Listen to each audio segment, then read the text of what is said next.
Now, there are days when the news editors all seem to agree what the big news is in the Sunday newspapers. Today ain't one of them. Lots and lots of different stories. There's the Sunday Times, a story about VIP sex cases, a fascinating story there saying that Amazon is riddled with fraudulent and fake reviewers.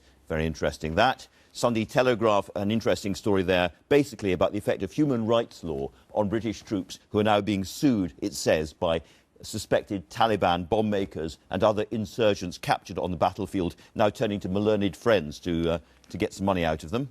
Talk to the Defence Secretary about that later on. And then you heard the story on the front at the beginning of the news on the BBC there, front of the Observer as well. Bishops in stinging rebuke to Cameron over refugee crisis, and another story about saying that 71 Conservative MPs in marginal seats are at risk because of the government's tax credit policy. Much more to talk about on that as well. Then there's the Independent. Corbyn may commit to a NATO target and effectively be a deal to get rid of Trident and in return boost military spending on other things. And finally, the Mail on Sunday will be talking about this as well. Smoking gun email exposes Blair on Iraq. Again, you heard about that in the news.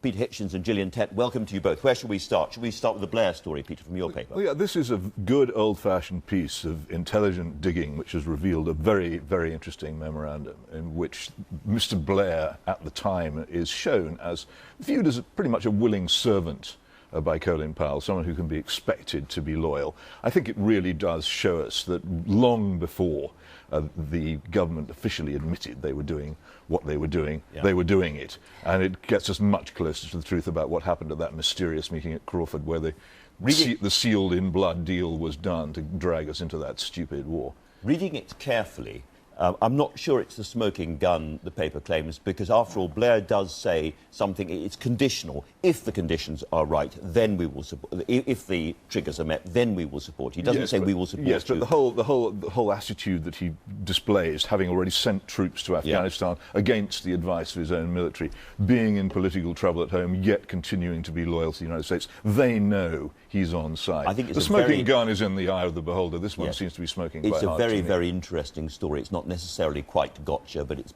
very, very interesting. But can Gillian. I point out, with my piece, which is basically in The Sun, pointing out that 2 in 5 voters think Jeremy Corbyn poses a threat to national security, according to a new poll. You know, on the one hand, everyone's angry with Tony Blair for having gone ahead for war. Now we have the public that are basically worried about his Corbyn's, credentials on warmongering, and it's an interesting contrast there. It's extraordinary, isn't it, that we all excoriate Mr. Blair for being a warmonger, yet almost exactly the same people then turn around and excoriate Jeremy Corbyn for being a peacemonger. Well, I think the key point it shows is actually the population these days is pretty volatile in terms of its mood, not particularly consistent, and pretty keen on protest in general. Now, I mentioned that in the Independent on Sunday, Mr. Corbyn seems to be changing his mind a little bit on on defence spending. In other words, boost defence spending to 2% in return for getting rid of Trident, but Trident features in a big way in the Sunday Telegraph. I think. Well, they're saying that there's very much of a commitment by Mr. Fallon on replacing Trident, because he claims we're entering a new nuclear age. An extraordinary claim to make, it seems to me, given that what he's proposing for this new nuclear age, which is multipolar, is an incredibly old-fashioned, enormously expensive Cold War weapon whose main purpose is to penetrate the anti-ballistic missile ring around Moscow, which we don't really have any reason to want to do anymore. I think it's the other thing which is striking is the story in the Independent on Sunday about all the junk and obsolete rubbish which our conventional forces have to rely on because we spend so much money, and all the service chiefs privately, apart from the Navy, which is pleased to have Trident, long to have some kind of return of money away from the nuclear fantasy towards equipping themselves properly for the wars we're likely to actually get involved in. So are you saying that if Labour said we're going to get rid of Trident, but we're really going to get back to a proper surface fleet, we're going to get back to more tanks, more commandos, service chiefs would quite like that deal? I think a lot of them would. The other thing is, of course, that Labour, which during all the Cold War years when nuclear weapons really mattered, was against them, suddenly became in favour of them precisely at the moment when they ceased to matter. And the Tory government has the same attitude. And our conventional forces are dreadfully neglected while all this goes on. The very few planes that we send off to bomb ISIS often return having failed to drop their bombs. And the missiles fall off because they're so old. Dear me. Yeah. Gillian. Very different issue, which is Nicola Sturgeon and the Scottish National Party. Of course, that's linked to the Trident in the past. But what fascinates me is a very good piece by Anne McElvoy in the Mail on Sunday, looking at why Labour would dearly love to be run by somebody like Nicola Sturgeon, because she has managed to achieve that elusive combination which so many Western politicians would love to have, which is that she's very steely in terms of her control of the party, very steely, some rivals say even Stalinist, and yet she still projects this aura for Scottish voters of being normal, accessible, engaging, and, you know, everyday, ordinary person. And it's an extraordinary combination. I've said in the past, I think many other politicians could learn from her combination, whatever you think about her policies. And The Observer suggests that it was thanks to Nicola Sturgeon that the Labour Party changed its policy on the economic austerity plan. As soon as the SNP said, you're not really an anti-austerity policy, I challenge you to go through the lobbies with the Tories on this one. They thought, and change the policy. Absolutely, absolutely. And it's, again, what's interesting, though, is that she is playing a very clever game, because we have also a very good piece by Andrew Rawnsley pointing out that actually they have backed away very cannily from pushing too quickly for independence. They're walking a very careful tightrope between not betraying their long-serving loyalists, but also making sure they have a sufficiently broad base in Scotland to keep the momentum going. Timing is all in these things, isn't it? If they push for it too soon, they could end up like the Quebec independence people, permanently failing to get what they want. But timing is also important in what Labour has done. Okay. But here's the issue. She's a protest politician who came to power on the back of a lot of protests, who's actually managed to turn that into a longer-standing platform. Well, yes, but she's been lucky because all the other parties have collapsed. Yes.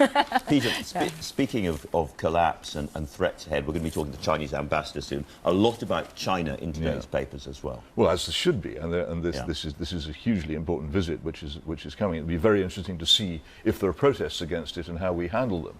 There was a lot of trouble over that the last time a Chinese head of state visited.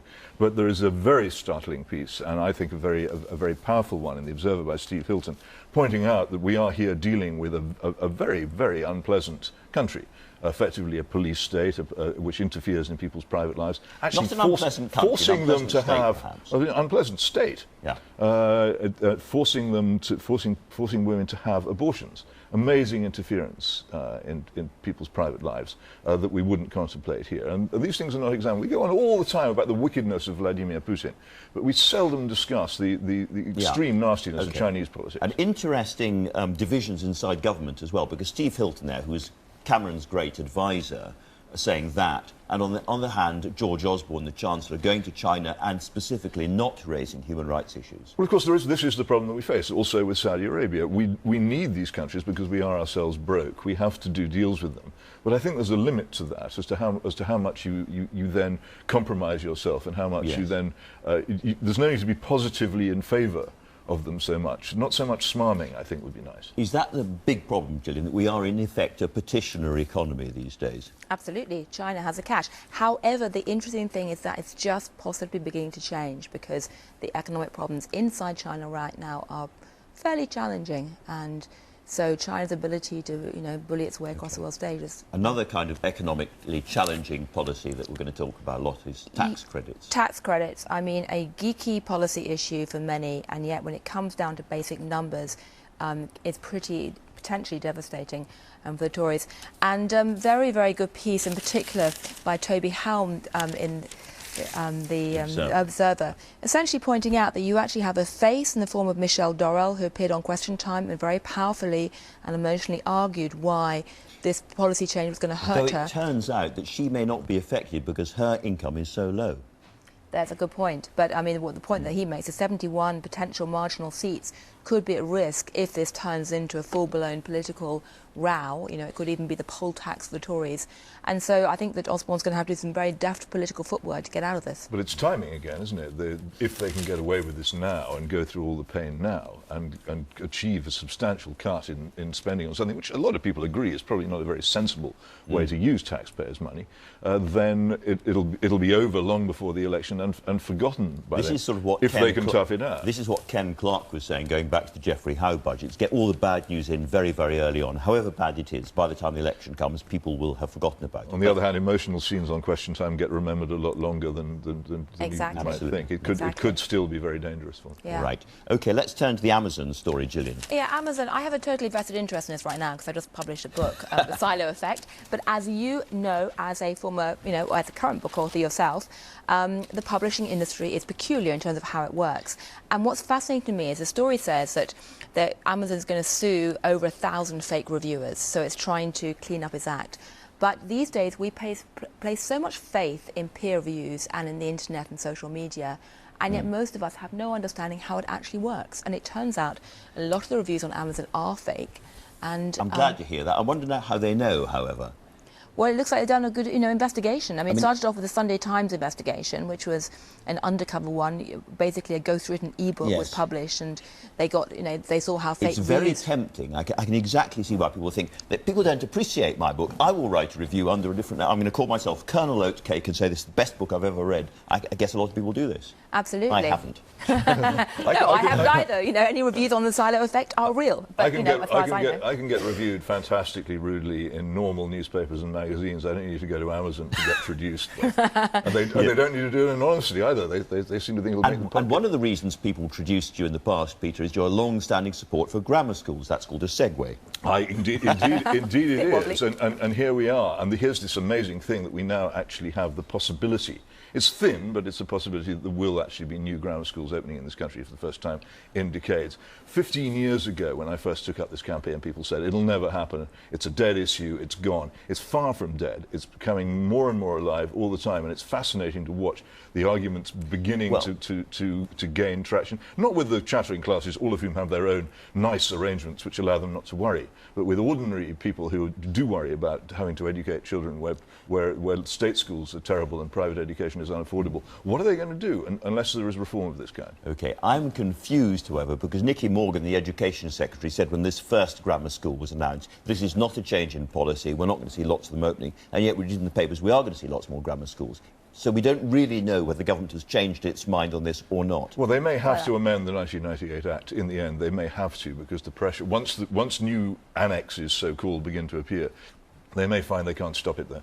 I think also people realise the branding of grammar schools remains a lot higher than the branding of academies, and the word academy doesn't arouse quite so much, electoral passion. Because the evidence is much more strongly in favour of grammar schools. Academies are actually not proven to be particularly good. OK, let's move on to one other education-related story. A hilarious, very, very angry memo from the master of Gonville and Caius College, Cambridge, directed to his students who have been behaving abominably on the streets of that fair city. Quite right, too. It's almost biblical in its force, saying the kind of people who are doing this are going to turn out to be the wickedest people in the land. Well, the issue state really is that if you're not careful, you create people living in little social bubbles or ghettos or what I call silos, who basically have this sense of entitlement or complete blindness to wider public perspective. We should say this is a bullying drinking culture where freshers are forced to drink lots of alcohol, then they throw up, and then they're forced to drink more and so forth. And what the master is saying is you people doing this, you bullies, will end up as the Volkswagen engineers. And the reason is that if you are in a tiny little tribal group who's lost any sense of outside perspective or common sense, you see that, at the Oxford elite colleges when they basically do these hijinks, and then 20 years later they turn into bankers operating little kind of silos or bubbles, or engineers, without any wider perspective. That's the issue. You're with the master. You're with the master. We're all with the master. We've covered a great deal. People's lives are ruined by drink, and I think there's no point in pretending otherwise. And this cult of drinking in universities at the moment is very dangerous, and I think he should be applauded for being so rude to them. All right. We've covered a great many stories and a lot of ground. Thank you both very much indeed.